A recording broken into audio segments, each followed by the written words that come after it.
Welcome back everybody to another video. In this video we are gonna compare once again the PS5 and the Xbox Series X. This is more than likely gonna be the last of the series because there has been some updates in 2025 for both of these consoles, and they have both came a long way, especially the PlayStation. As far as outputting goes,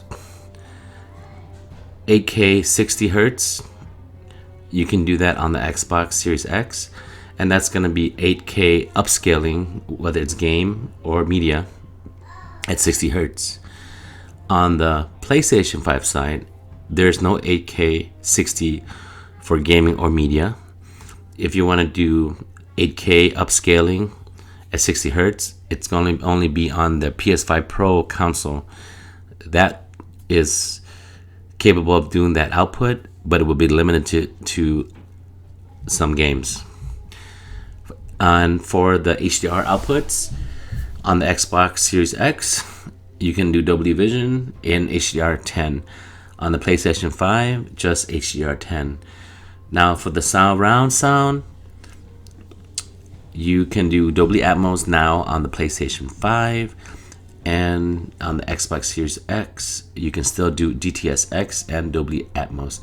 And both of these consoles have previous predecessor sounds available also.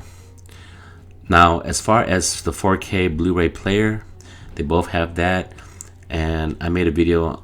You can find that on the Xbox Series X versus the PlayStation 5 playlist. But pretty much, long story short, as far as the 4K Blu-ray player goes, it's much better and far superior on the PlayStation side of things.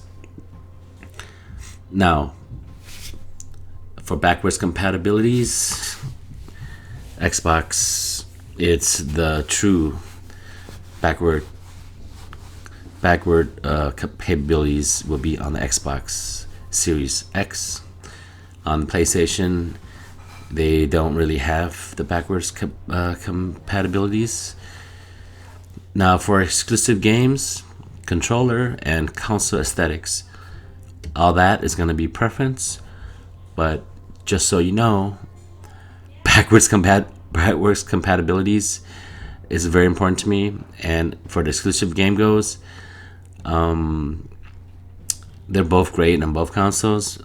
But if I had to choose between the two, I can't live without the exclusive game, the exclusivity games on the Xbox. So for backwards and exclusivity, I would have to choose the Xbox.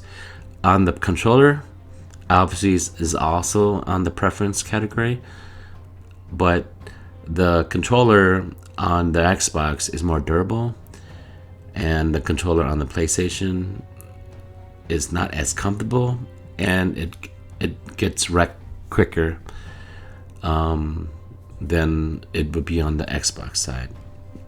So that's a win for me on the Xbox side, but that's neither here or there.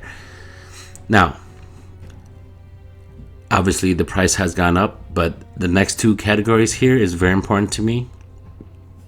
But we're going to talk about the basic subscriptions. The basic subscription on the Xbox side, and they both went up on both consoles, but there's no more free monthly games on the Xbox side. On the PlayStation side, at least they still have free monthly games, so that's a plus. And the next one, the next category is very important. Now, when it comes to 1440p or 1080p output, you cannot do HDR when you're in those settings on the Xbox. Or I can't get it to. If you guys know something about that, let me know in this description. But on the PlayStation side, the PS5 side, 1440p and 1080p output, you can do an HDR. And that's very important because for my home theater, surround sound, console, processors, and AVRs and TVs, not all my devices are capable of doing 4K 120 Hertz. They are capable of doing 1080p 120 Hertz mostly. So it's a plus that you can run 1080p or 1440p in HDR.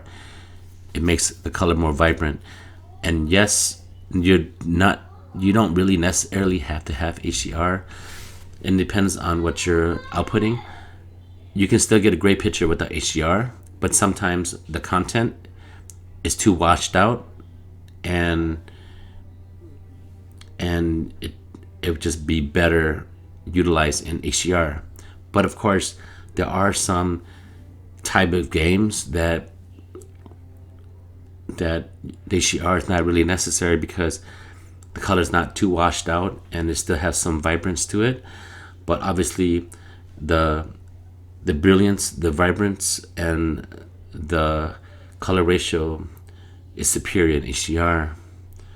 So that's why that category is very important when it comes to 1440p or 1080p output in HDR. So in the future, this, because of the developers and the console manufacturers and all the policies that's happening and yada yada yada, as far as gaming goes, more than likely, because of the code of conduct policies going on with cross-platform and whatnot, more than likely games like Call of Duty, Battlefield, whatnot, the multiplayer games, more than likely I'm only going to buy it on the PlayStation side just to keep it simple because of their policies. And as far as consoles go, the next iteration, the next PlayStation, the next Xbox in the future, as long as they keep it the hardware, I might only end up having one. And if it is one, which one would I choose?